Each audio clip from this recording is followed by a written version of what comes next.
I wish all the fathers here a happy Father's Day. చిన్నప్పుడు నేను మా నాన్నని చూసినప్పుడు చాలా ఎత్తుగా కనిపిస్తారు కదా, పిల్లలు చిన్నగా ఉన్నప్పుడు చాలా ఎత్తుగా కనిపిస్తారు.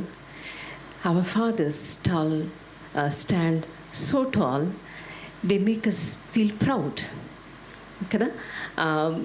వాళ్ళని చూసినప్పుడు డ్యూటరానమీ ఫస్ట్ చాప్టర్ 31st verseలో ఆ ఫాదర్ మనకి ఎలా కనిపిస్తారని చాలా చాలా చక్కగా ఉంటుందన్నమాట. ఒకసారి తీస్తారా? డ్యూటరానమీ ద్వితీయోపదేశ కాండము 1వ అధ్యాయము 31వ వచనం నేను చదువుతున్నాను. And you saw how the Lord your God cared for you all along the way as you traveled through the wilderness, just as a father cares for his child. Now he has brought you to this place. ఒక తండ్రి కుమారుణ్ణి ఎలాగైతే carry చేస్తాడో అలాగా నేను మిమ్మల్ని carry చేశాను through the wilderness అని చెప్పి అంటుంటే, మనము ఒక ఫాదర్ ఫిగర్ని ఎప్పుడు ఆలోచించుకుంటే ఎట్లా కనిపిస్తుందనంటే, he protects our family and he stands for strength అని అనిపిస్తుంది. అవునా? అంటే అమ్మని గుర్తు చేసుకుంటే the one who nurtures us అని అనిపిస్తుంది. కానీ తండ్రిని గుర్తు చేసుకున్నప్పుడు హీ ప్రొటెక్ట్స్. నాకు చిన్నప్పటి నుంచి నేను బయట చదువుకున్నాను ఎక్కువగా. మా నాన్నని ఎప్పుడు డబ్బులు అడిగినా, నేను ఎప్పుడు డబ్బులు అడిగినా he use to send me the double amount. ఒకవేళ 500 అడిగాను అనుకోండి, 1000. I use to get surprised. ఎప్పుడు నేను ఎంత అడిగినా నాకు డబుల్ అమౌంటే పంపించేవాళ్ళు. ఒక 100 రూపీస్ అడిగాను అనుకోండి, 200 ఇస్తారు. అంటే he cares for me like that. She is away from the family, we don't know అని చెప్పేసి ముందుగానే నాన్న కేర్ తీసుకుంటారు. ఇప్పుడు వయసు అయిపోయిన తర్వాత మనము మన తండ్రులను చూసినప్పుడు వాళ్ళంత టాల్గా కనిపించరు మనకి కదా. వంగిపోయి ఉంటారు, బలహీనమైపోయి ఉంటారు, హెల్త్ పాడవుతుంది. నా ఇప్పుడు we have to stand for them. తన అంబుల పొదిలో బాణాలు నింపుకున్నవాడు కుమారులు దాంతో పోలుస్తారు కదా. అవును, అందరి జీవితంలో ఒక టైం అంటూ వస్తుంది, వారి స్ట్రెంగ్త్ తగ్గిపోయినప్పుడు they have to use that arrows. వాళ్ళు దాన్ని తీసి దాన్ని ఉపయోగించవచ్చు. మనము మన తండ్రులందరినీ ఈరోజు మరి సన్మానించాలి అనుకుంటూ వచ్చాము. We are celebrating the fatherhood. Of course మనందరికీ పరలోకపు తండ్రి అయినటువంటి దేవుణ్ణి రిప్రజెంట్ చేసేటువంటి ఈ ఫాదర్స్, వీళ్ళు మనకు నిజంగానే చాలా ప్రెషియస్. ఫాదర్హుడ్ అని అనుకున్నప్పుడు ఫాదర్స్కి ఎస్పెషల్లీ ఎట్లా ఉంటుందనంటే హెడ్ ఆఫ్ ది ఫ్యామిలీ అనేటువంటి ట్యాగ్ ఉంటుంది కదా. అవునా? అంటే మా నాన్నగారి జనరేషన్ అది కొంచెం ప్రాక్టికల్గా మాట్లాడితే, ఆ జనరేషన్ వాళ్ళంతా ఎలా ఉంటారంటే, నేను చెప్పింది నువ్వు వినాలి. ఫాదర్స్కి ఆటోమేటిక్గా చాలా న్యాచురల్గానే అలా ఉంటుంది, నేను చెప్పింది నువ్వు వినాలి అని అంటారనమాట. పిల్లలకేమో ఇందాక మనం చదివినటువంటి ఎఫ్ఎస్సి గ్రంథంలో కూడా అదే చూసాం. పిల్లలకి ఎలా ఉంటుందంటే, నా మాటలు అసలు అర్థం చేసుకోవట్లేదేంటి, అమ్మ కొంచెము మనము దగ్గరికి వెళ్ళి మాట్లాడితే కరుగుతుందేమో కానీ నాన్న కరగడు తొందరగా, మరి నాన్నేమో అర్థం చేసుకోడు అని అంటారు. కానీ నాన్నకి ఎలా ఉంటుందంటే, నాన్న హీస్ కండిషన్డ్ లైక్ దాట్, నేను ఇలాగే చెప్తాను మీరు అలాగే వినాలి అనే విధంగా. కానీ మనం ఇందాక పాడుకున్నట్టు మన తండ్రి అయిన దేవుడు అలా కాదు మనకు చూపించింది. ఆయన ఎత్తుకొని నడిపిస్తాడంట. నేను ఎంత చెప్పినా నా పిల్లలు నా మాట వింటం లేదు అనేది it's a practical problem or complaint from every father, అది మదర్. ఒకటి గుర్తుపెట్టుకోవాల్సింది ఏంటంటే, అలాంటి ఫాదర్స్కి the first son, the first daughter కదా. ఎవరు ద ఫస్ట్ సన్? ఎవరు? Adam and Eve. వాళ్ళకి ద పర్ఫెక్ట్ ఫాదర్ ఉన్నారు, అయినా కూడా వాళ్ళ మాట వినలేదు, అయినా కూడా మాట తొలగిపోయారు. మనం ఎంత కదా. సో అలా మాట వినని పిల్లల్ని చూసినప్పుడు we are imperfect parents and our children also imperfect. But our Father God, He is perfect. అలాంటి ఫాదర్ ఉన్నప్పటికీ మన ఆదాము హవ్వలు తప్పు చేశారు. సో మన పిల్లలు తప్పు చేస్తే దాంట్లో మనకు అంత కంప్లైంట్స్ ఉండకూడదు. So we can not blame our parents for all the imperfection we see in our children. ఎందుకంటే అలా ఇప్పుడు ఒక మాట బాగా మనకు వినిపించేటువంటి మాట ఏంటంటే, మీ తల్లి ఇట్లా పెంచిందా, నీ తండ్రి ఇలా పెంచాడా అని చెప్పేసి అనేటువంటి మాటలు. ఆ మాట అనే ముందు మనకు వెంటనే గుర్తురావాల్సింది ఏంటంటే, the perfect father, he parented the first son and the first daughter but still they failed him అని అనుకున్నప్పుడు, అవును, ఈ తల్లిదండ్రులు ఫెయిల్ అవ్వడంలో ఆశ్చర్యమేమీ లేదు అని అనిపిస్తుంది. కానీ దాన్ని ఎక్స్క్యూజ్గా తీసుకొని మనము మన పిల్లల్ని పెంచకుండా పోతామా అని అంటే అలా కాదు కదా, అలా కాదు. సో మనము ఒక్కసారి జ్ఞాపకం చేసుకుందాము, మన పిల్లల్ని మనము ఎలా పెంచుకుంటున్నాము, మన ఫాదర్ని మనము ఎలాగా ఆనర్ చేస్తున్నాము అనేది it's very very important thing. మన ఫాదర్ మనల్ని he carries us through the wilderness ఇలా అనుకున్నప్పుడు చాలా ఒకలాంటి కంఫర్ట్ వస్తుంది, దీనికోసమా నా తండ్రి ఉన్నది అని. కానీ ఇంకొక మాట చెప్పి నేను ముగిస్తాను. మన ఫ్యామిలీస్లో ఎందుకు fatherhood, especially the fatherhood, why it is failing అని అన్నప్పుడు, whether you admit it or not, whether you agree with me or not, fatherhood అనేది ద మేల్ ద క్యారెక్టర్ కదా. The power of that masculinity you can see in the tenderness with which he approaches the children. ఆ power of the masculinity or the strength of the masculinity ఎక్కడ కనిపిస్తుందంటే, with the tenderness he approaches the children. అది ఆ tenderness ఎప్పుడైతే miss అవుతుందో ఫ్యామిలీలో చాలా disturbances వస్తాయి. ఇంకొక రీజన్ ఏంటంటే, ఈ యునో ఆ మేల్నెస్ అనేది it's only the half of the God's character.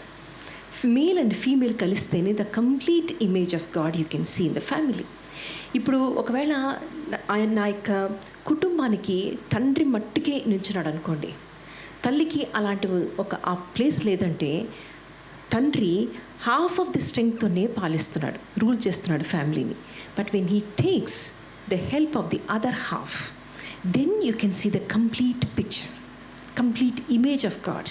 అప్పుడు ఈ కంప్లీట్ ఇమేజ్తో ఎప్పుడైతే ఫ్యామిలీ నడుస్తుందో, ఆ ఫాదర్ ఆ మదర్ కానీ ఎప్పుడు కానీ ఇందులో ఫెయిల్ అవ్వరు. ఇలాంటి ఇమేజ్ మనకు కంప్లీట్గా కనిపించట్లేదు కాదు.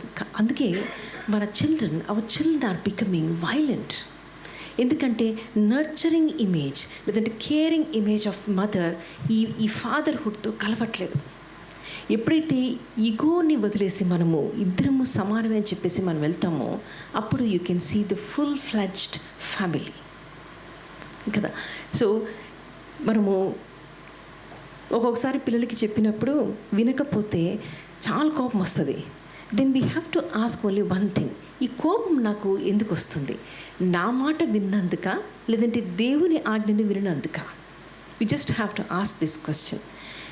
దేవుని ఆజ్ఞను అనుకో, పిల్లలకి చెప్పే మాట చాలా సింపుల్ అయిపోద్ది. నువ్వు నా మాట అనుకొని నువ్వు వినక్కర్లేదు. This is what the Bible says.